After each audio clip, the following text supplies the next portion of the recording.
when you go back in history, it was the gun was never focused on the size of the bullet. Mm-hmm.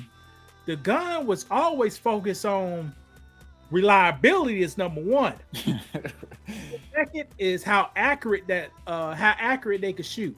Okay, This kind of stuff for sure. people do not want to learn about history. I have a book on my desk right here. It's talking about guns from the 15 to the 1800s. People don't want to know anything about that. Why not? I think I think it's fascinating just to see how things have changed. Like I say, we have cell phones now. This is going to be old, in a little bit.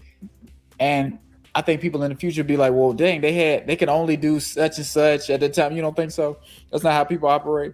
Who want to know about wheel locks, flint locks? I want, because we've seen, what's the movie? Match locks. Who want to learn about that? What's the movie with Denzel Glory? Remember those rifles they had? Because you couldn't just pow pow. You had to pow, and you dump you had to tear the gunpowder open, dump it in the thing, and do all that. Yeah, so that's what that is. I don't even know what that is. So you see what I'm saying? See, and when you go back in history, he gonna say this at the end. Mm-hmm. When you go back in history, it was the gun was never focused on the size of the bullet.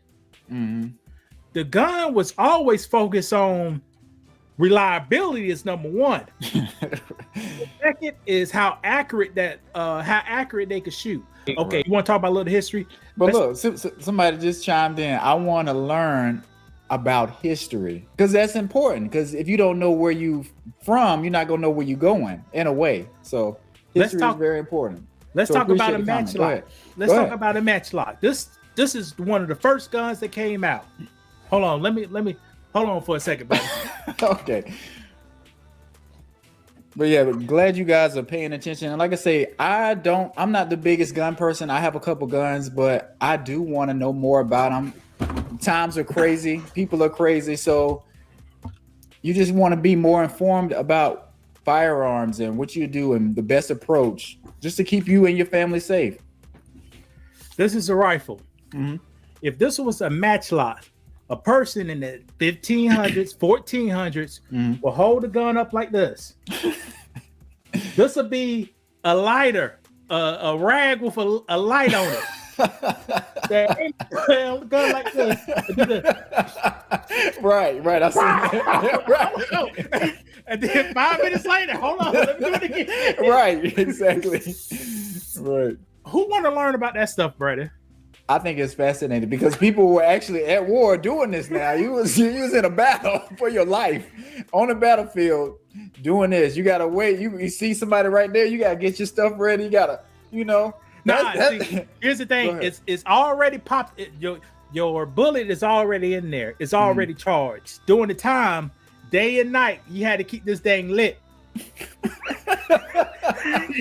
Because they didn't have no matches back then. They didn't have no lighter. Right. But see, that's fascinating. Right. That's fascinating. So while you sleeping, oh, let's go. Grab your light. Hold on. Right. There you go. That's but same thing about, we got grenade launchers and bazookas. Like they had cannonballs. Like that stuff is kind of fascinating as far as the history part of it. And you thinking you got the best technology at the time, but no, we're gonna get better. We're gonna do things better. So, and when you get to this is FYI, when you get to the late 1800s, like this gun I just had was designed in 1892. When you get to the mid 1800s, you start to see a lot of things that we have in guns today. Correct. And Juan Lucas says now he has an understanding of a matchlock rifle. Like I said, I didn't know what that was. The name, but see, don't that make sense? This is a match. Right. Hello. Right. And the motherfucker is, excuse me. And the guy is moving. You tried to hit him. Right. That's why the dumb people they should have had black people fighting. Because you see all these videos, they had the white people lined up in a row. Not me. Guerrilla warfare started in the Civil War in America with the rebels. Said, I ain't lined up in this. I ain't lined up in this line. Right. I'm gonna be like this. Right. and marching forward. They want you to stand in line and march forward in formation. You know? Yeah, and that's the only way you can hit them right there. But yeah, see, people don't want to know about that stuff. They do, but people do. People do. Go ahead. See, and like I said before, the main concerns back then is still the same concerns